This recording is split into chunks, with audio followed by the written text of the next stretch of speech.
Let's take a closer look at the video we showed customers during the Empower keynotes. We showed a user visiting a malicious site and compared the experience between an unprotected browser and a browser protected by Unified Cloud Edge. First, we looked at the unprotected browser. Now, when a site loads, it's typical for content to come from many different places because third-party code is typically used. Buried in the code from one of these sites is a malicious piece of JavaScript that compromises the browser. When the site is viewed through UCE, the request is sent to browser isolation.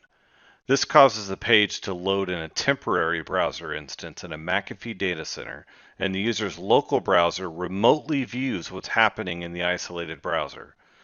In the demo, we showed that all traffic in the user's browser came from McAfee. This is just a small JavaScript client that lets the user view and interact with the remote browser. In the video, you can see image data coming from the isolated browser. This means the local machine is absolutely completely isolated from any content on the requested site. We aim to disrupt the market with our unique way of integrating this into UCE. With other vendors, isolated sites go through an entirely separate solution for isolation and lose a lot of common content filtering capabilities like DLP scanning and activity controls.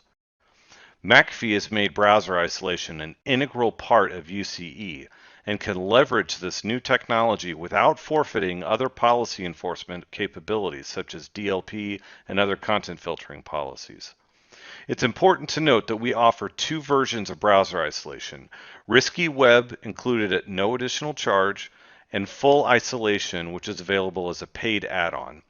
No other vendor in the market includes browser isolation for free.